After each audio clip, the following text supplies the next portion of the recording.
Hey, y'all, this Saturday, it all begins in college football. It's getting real. The first game of the year, Nebraska, the Cornhuskers, travel to Illinois, 1 o'clock Eastern. It's going down at Memorial Stadium in Champaign, Illinois. And can you convince your girl on Friday night that a futures bet on your favorite college football team is a lock? Come on, y'all, let's get ready. We're on the doorstep of the 2021 college football season. Welcome to the August 24th Father, Son, and Holy Sport weekly podcast. I'm G-Man from Columbus, Ohio. That's my man T Money out there in 49er country. What's up, T? Oh, yeah. What's up, G-Man? Excited that college football's finally kicking off. And hey, I'll throw a futures bet. 10 plus wins is the bet for Cincinnati right now. Take that to the bank. Yeah, and your girl loves Cincinnati, so you're going to be fine, man. We're good. I hope you like my background. C.J. Stroud, the new quarterback for the Buckeyes, right behind me here, bringing in the college football season. We're going to be talking about him and some other top college players as we focus on college football here as the season is opening. We got a jam-packed show. The T-Ross Shug and Chant for you. T-Money turning his eye toward the ACC, one of the juggernauts. What does he have to say? What does he have to say? And what is he going to chug? And we have the Ross v. Ross battle, as usual, for you. Who will be the top defensive player in this year's final Heisman voting? And one of the fun segments to try to stump T-Money in our trivia of the week. Here's this week's question, T-Money. All right. There are 3 Division 1A college football programs who have never played a Division I AA or FCS school. Who are those 3 Division 1A college football programs? You know, the realignment of the conferences and who plays who, you'll never see them play again. Smaller opponents. It's all about the big names playing each other in the realignment. And so there's 2 schools that have never went down and played those small schools. 3 of them.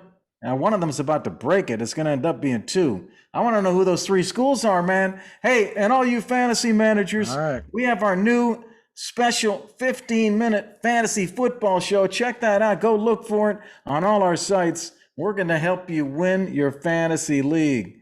Hey, y'all, if you like what you're seeing, press a like and subscribe. We're on YouTube. We're on Spotify, all the major platforms. Look for our name at Father, Son, and Holy Sport.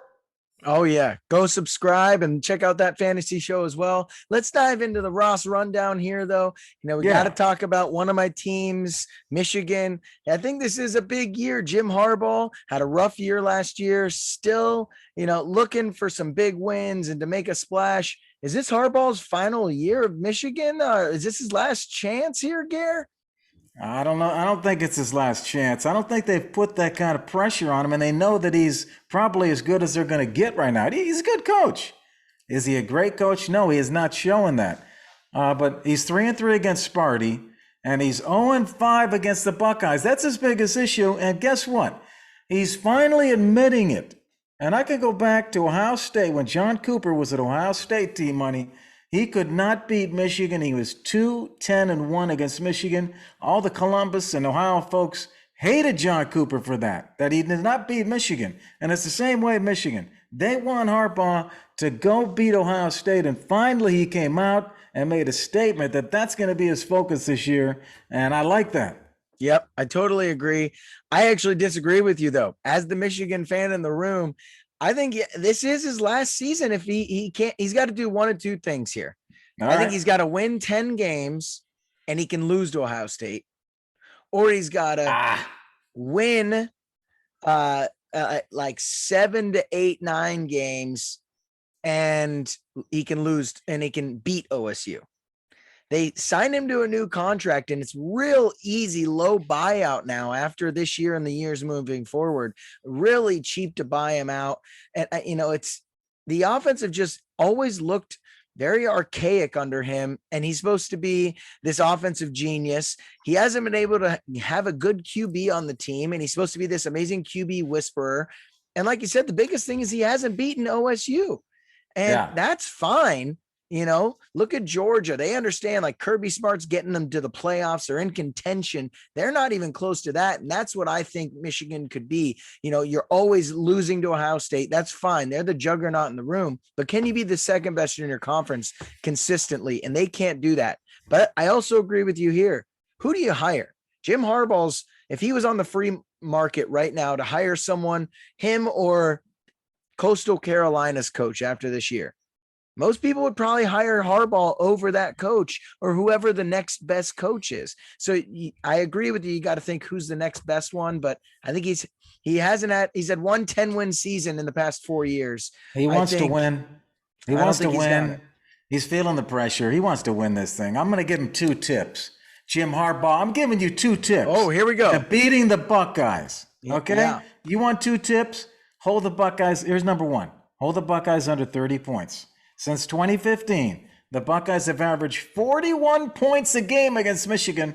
They're 56-0. The Buckeyes, when they score 30 or more points, they're 12-8 when they don't.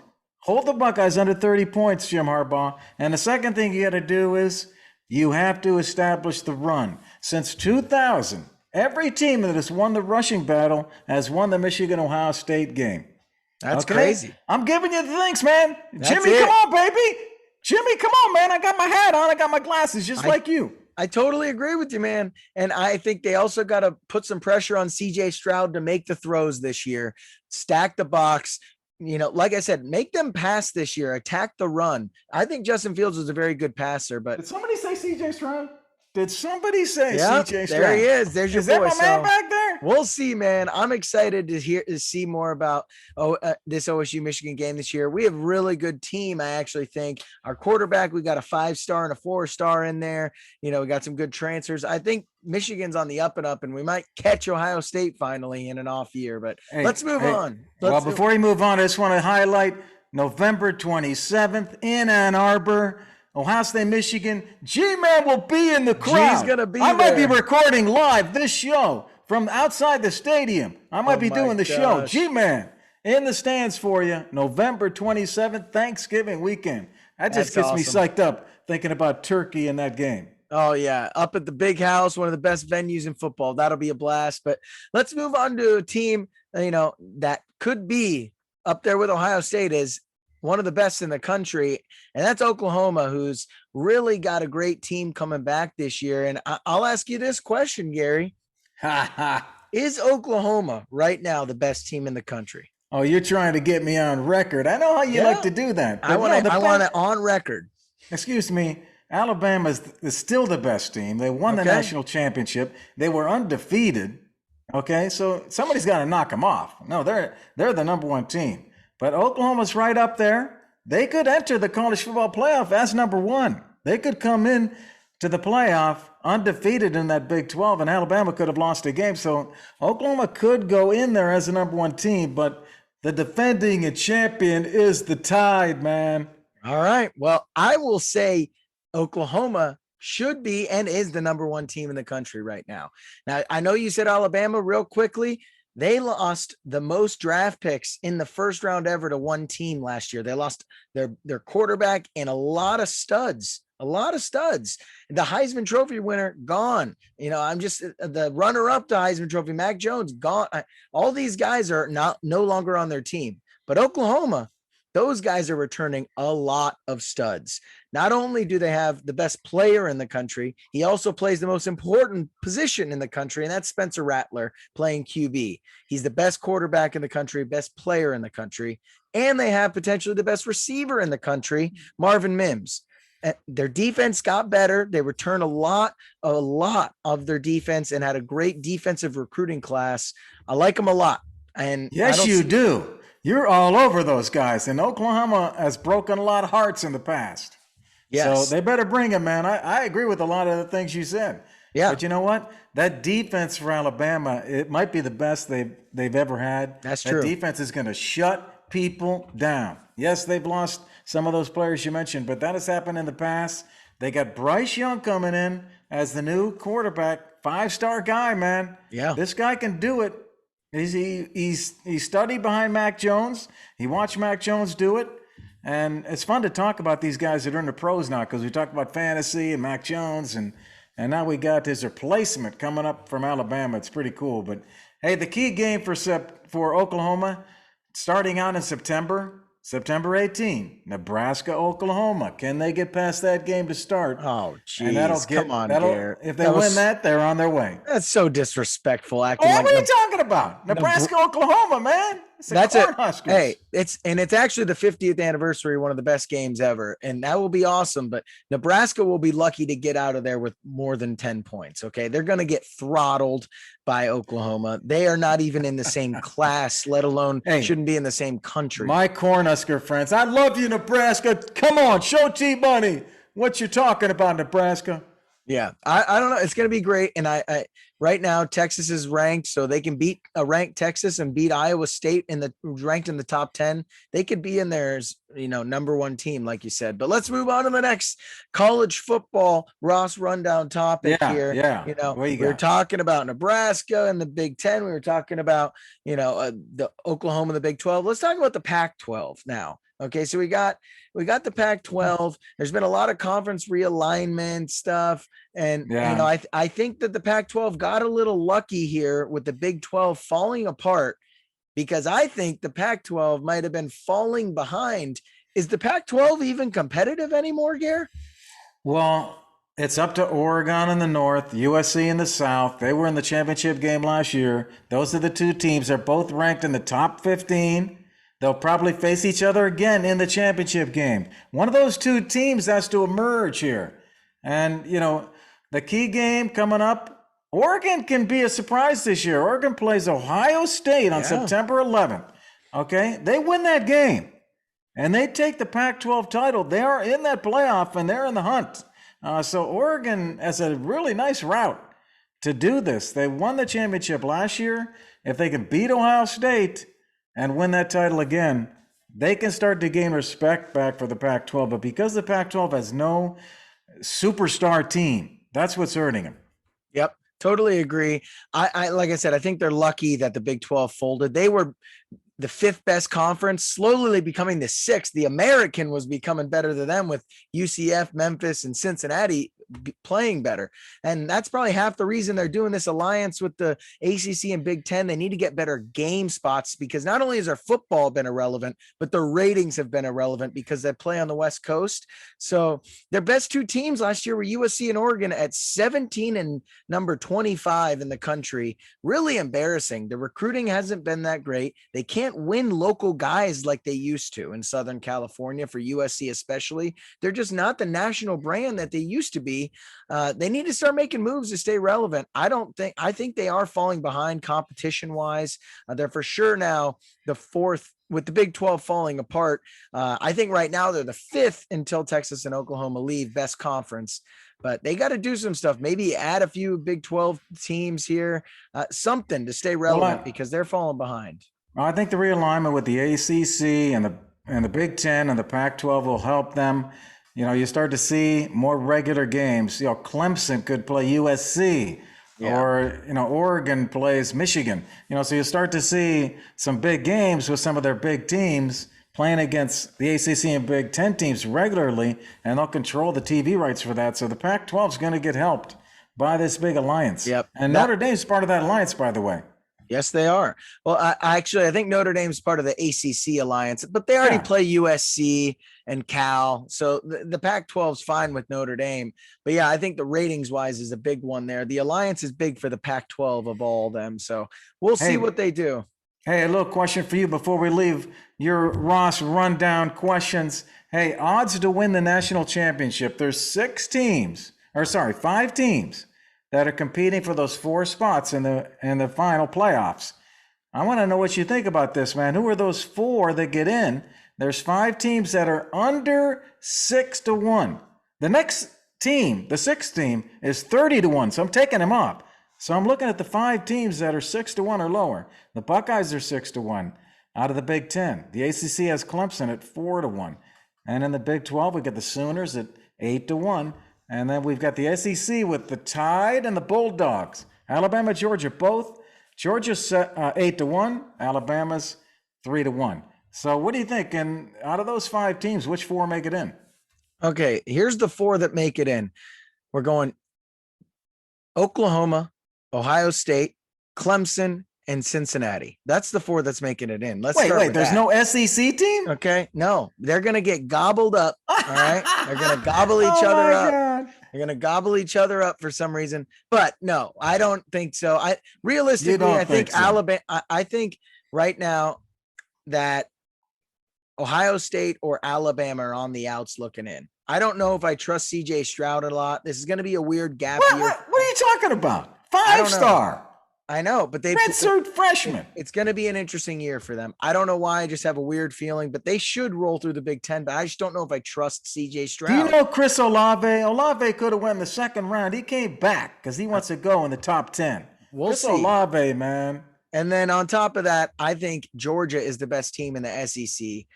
So I think Alabama could lose to them easily. Woo! T-Money throwing down the gauntlet, man. Hey, let's go. Welcome to the Father, Son, and Holy Sport. T-Ross Chug and Chant. This is one of our more popular segments. T-Money's going up to the rooftop. So see you in a bit, T. And this segment's brought to you by Help Me Startup. Help Me Startup. Do you have a startup or new company idea? Why not get help from the experts at Help Me Startup? Try the easy-to-use startup tools and advice to help you get moving on your way toward investment and success. Learn more at helpmestartup.co. Okay, let's go to T-Money. Yeah, he's back in San Francisco. He's way up on the rooftops. It's a beautiful day, I'll bet. It's time for the T-Ross Chug and Chant. Hey, G-Man, thanks for sending it up to the beautiful San Francisco rooftop. Got a little something for one of the new supposedly powers in college football here. I'm going to give a little chug, then I'm going to tell you what I'm chanting about.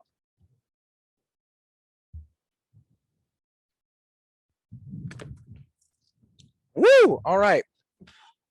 Clemson, Dabo Swinney. I think this is your time to prove that you're one of the big boys, that you're one of the elite. Now, don't forget, Deshaun Watson is who put Dabo on the map here. All right. Before that, they didn't win anything. They were never a historical power. He's the one that got them over the hump. And then they got maybe the best overall prospect ever in Trevor Lawrence. Now you're getting great recruits. Awesome. And you got DJ Lululu, Hookah Luka, Legally, whoever from Hawaii. He's solid. But he's no Trevor Lawrence, right? He's great and was one of the top recruits, but he's no Trevor Lawrence. Let's see what you can do really now, Dabo. Let's see if you can come back year after year and be a staple. The ACC is weak, my guy. You should be rolling through that every year, making this playoff, and now's your time to prove it, all right? Trevor Lawrence is gone. Deshaun Watson put you on the map. Before that, you weren't making national championships. You weren't winning playoff games. So I got to see it from you now, Dabo. Let's see your family down in Clemson. Let's see when you start losing coordinator after coordinator. Come on now. I need to sustain success. All right. Sustained success. It's only been 4 or 5 years for you guys. All right. Come on. Prove it to me that you're one of the elite coaches, Dabo. Prove to me, Clemson fans, you guys are one of the elite programs because you got to keep doing it. G-Man, where do you stand on Clemson? Hey, T, I saw you chugging the White Claw. Nice. Everybody's wondering what you're going to chug. And hey, Clemson, I don't know if I totally agree with you, although I do in spirit, okay? There's T-Money. Hey, man, nice chug, man. You were really taking that. Chug was going down, man. Oh, yeah. Nice chug. Hey, they're crushing their conference. You look at Clemson. Yeah. They come out of this ACC. They've been to the college football playoff 6 years in a row because they're killing their conference. And they go in, and they've won it twice. You know, you say they're not consistent, but I look back at them, and I said before Deshaun, before Deshaun. Okay, but the last 2 years, they have gotten crushed. I can see, they did make it to the finals 2 years ago. LSU pounded them 42-25. And then the last year, Ohio State beat them in the semis 49-28. So they've given up some huge points the last 2 years, and they're supposed to have this great defense. So they're not bringing it home. So I do agree with you there that they are not finishing, man. Last time they won, it was 2019. They had Trevor Lawrence. ATN and T. Higgins, and they hung up 44 points on Bama. So great job in 2019, but the last 2 years they have not done the job. Well, I think the biggest thing with them is, like you said, they've won their conference, and they are so fortunate to be in that conference. Because I think if you took Clemson out of that conference, they would be the worst conference in the Power Five. They would be. Oh yeah, absolutely. By a mile. All right. That is a basketball conference. So they're getting off so easily and they don't play anyone out of conference. So that's the biggest thing. If they were in the Big 10, if they were in the Big 12, they were in the Pac-12 or SEC, they'd have a one loss. They'd have 2 losses every year. But right now it's so easy for them. You always try to do your chug and chant twice. Hey, you see this book, The Growth Cube? All you guys who want to grow your companies, go out and check out The Growth Cube, man. Why am I showing you The Growth Cube? Because I wrote about Clemson in my book in the 6th chapter on leadership. You know why I put them in? Because I talked about building milestones as a leader. What are your milestone goals? And guess what Clemson's goals are? Maybe this is their flaw, T-Money, because their goal is not to win the national championship. Maybe that should be one of their goals. Here's their goals. They have 5 goals every year. Number 1, win the opener. They usually do. Number 2, win their state. That basically means they got to beat South Carolina. Number 3, win the division. They pretty much win their division. Number 4, win the ACC. They've done that. They're hitting their goals, right? Their last goal, win the closer. That means they got to win their last game. That's the one they're not doing. But maybe they should have. What do you think? Should they have win the national championship? No, I think that basically covers it with the closer there. But yeah, I don't know. I just don't know. They've had 2 generational quarterbacks to come through right now. And that's not typical. That's not typical. Usually even these 5 stars don't pan out. I mean, Alabama's been getting 5 stars for years. Mac Jones sat for 4 years behind the guys that weren't 5 stars. So I just think, yeah, you might be getting great recruits. I just think you can't get this lucky with all these QBs every year. And they've had the best ever. You know why they're getting good recruits? Because Dabo is so cool. That guy's an awesome guy. He builds a culture. He builds a team. I mean, that guy's got the spirit, man. I could see why people go and play for him. Yep. And I'm an Ohio State fan. We don't even like Clemson at Ohio State. But yeah. I respect you, Dabo. I respect you, man. Now go win a title or T-Money's going to get ticked again. Hey, we hope you enjoyed the T-Ross chug and chant for the week. Now let's go. Let's move to the Ross v. Ross, talking about the Heisman voting. We've already talked to you about who's going to win the Heisman, and T-Money has already put out there the Rattler's going to win it, and I agree also. But let's talk about who's going to be the top defensive player, and can a defensive player actually sneak in and win this trophy? What do you think, T-Money? So, no, I don't think anyone can sneak in here and win this. Now, if is one guy, it's Derek Stingley Jr. from LSU. All right. Derek Stingley. Stingley. Derek Stingley is unbelievable. He was one of the best cornerbacks in the country as a true freshman, was the best cornerback last year as a sophomore, and is going to be would have been a top 5 draft pick last year. This year, he's dominating so much and he's mastered cornerback so much. They're already practicing him at wide receiver, and he's already going to be part of their return game. So I think he could have some sort of Honey Badger, Jabril Peppers type season where he puts up solid offensive numbers. He gets a couple return touchdowns. He's already the best lockdown corner in the country. 65 tackles, 6 interceptions in only 22 games. That's pretty elite stuff there. So add in receiving and returning to that, and maybe a couple pick sixes. This guy could sneak in, and I think he will be a finalist, but I don't know about winning. Yeah. No, I like Stingley. I think he's great.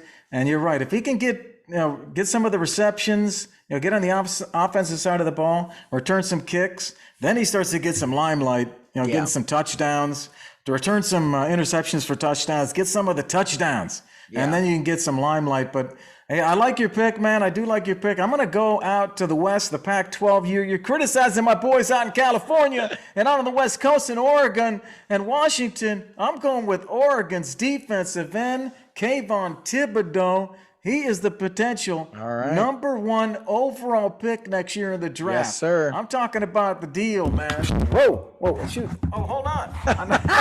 He's getting so pumped. He's punching over his mic right now. My God. Hold on, microphone. Hey, man. Hey, can everybody hear me out there? Hey. Come on. Tell me about Thoreau. Thibodeau is the real deal, man. I don't know that he'll win the Heisman. I think he's going to make it to New York City. I mean, the guy is huge, 6'5", 260 pounds, man. Massive. And this guy's going to come off the edge and sack people at that kind of size and speed. He gets the chance to show himself against Ohio State on September 11th. If they can somehow upset Ohio State and this guy gets some sacks, watch out, man. He could make a run at this thing. Yep, I totally agree. He's a beast. An absolute beast, 5-star in high school, might have been the number 1 recruit, at least top 3 for sure. And he could be the number 1 pick. This guy's built like Chase Young, just massive. But I agree with you. I think it all comes down to him for this Ohio State game. If he could have 2.5 sacks and a forced fumble in this Ohio State game, that puts you on the map. Chase Young did that in big games, got him to the Heisman finalist. Got him to be a Heisman finalist because of that. So I agree with you. Needs to have big games against the biggest competition, and that's Ohio State. He could put Oregon and the Pac-12 back on the map, right on his own shoulders this year. Come on, man. Let's see what you got. Let's go. I want to give you a little another piece of information. Just think about this in terms of the Heisman, because the Heisman probably going to go to a quarterback. Mm-hmm. The 2020 top-ranked quarterbacks coming out of high school, the top 3. Number 3, C.J. Stroud, the guy behind me that went to Ohio State. Number 2, DJ Uiagalelei, the quarterback for Clemson, was number 2 coming out of high school. And number 1, 2 years ago, coming out of high school, Bryce Young, the quarterback for Alabama. Watch out, man.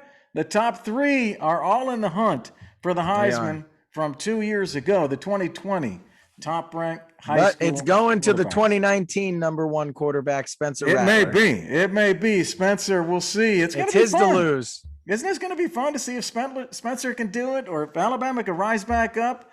Ohio State, we got Oregon. I mean, it's going to be cool. Hey, man, let's go to the Woundwise Trivia of the Week. And the sponsor for that, Woundwise IQ. Woundwise IQ is a patented mobile imaging and analytics software app that's used by leading physicians and nurses caring for people with chronic and surgical wounds. Just download the app from the App Store. You're ready to go. Learn more at woundwiseiq.com. Okay, hey, all the stuff about realignment is all about your competition, playing great competition so that people will watch it on television. But back in the day, man, some of these big schools were playing against small schools. And so there are 3 Division 1A teams, 3 of them, that never played a smaller school. And so who are those teams, T-Money? I'll be honest with you. I have no clue. I have absolutely no clue. Hey, man, I can't give you easy picks all the time. This is pulling out of the damn woodwork here. Jesus Christ. Hey, it's college football night here on Father, Son, and Holy Spirit. God, are they relevant teams? I mean, I'm going to say absolutely. They're major teams. Okay. Well, that's good to at least know. I don't know. So let me just throw out a couple then. I'll say Penn State. That is not correct. All right. How about Georgia? That is not correct. All right. 2 of them are in the Pac-12. Okay. My last one is Cal. Cal of Los Angeles, yes. UCLA is one of them. USC is the other. And the third is Notre Dame. Can you believe that? All right. Notre Dame. Makes sense. FBS 1A schools that have never played an FCS school or Division 1-2, 1AA, never played those small schools. Notre Dame commits they will never do it. USC says they'll never do it. But UCLA has it in their plans to play a small school. We'll see with the realignment if they still do that. Interesting. They do plan to change that next year in 2022, but we'll see if they hold to that. But those are the 3 schools, man. Okay, hey, getting you guys up on scheduling and alignment and the new conferences and all of that, just getting you in the mood, man. Hey, we hope you all love the show. You know that we love you. Come on, if you love the show, press the like and subscribe. Look for us on all the platforms at Father, Son, and Holy Sport. Thank you to Woundwise IQ for sponsoring Trivia of the Week, and thank you to Help Me Start Up for sponsoring the T. Ross Chunkin Champ. If you're interested in being a sponsor or a guest on the show, let us know. Next week, we'll preview SEC football. Yeah, you've reached out to us. You've told us you want us to focus on the SEC. Okay, we're bringing a guest on the show from the Deep South. Steve McDonald is going to bring it. And we'll make some picks for you next week. Yes, the picks are back to win you some cash, team money. Enjoy the football this weekend. Yes, excited it's back, man. It's just so good to talk college football. Big year for my Bearcats coming up here, so it's going to be a fun one. Hey, I'll talk to you soon, G-Man. Hey, sounds good. Ba, ba, ba, ba, ba, ba. Ba, ba, ba, ba, ba, ba, ba.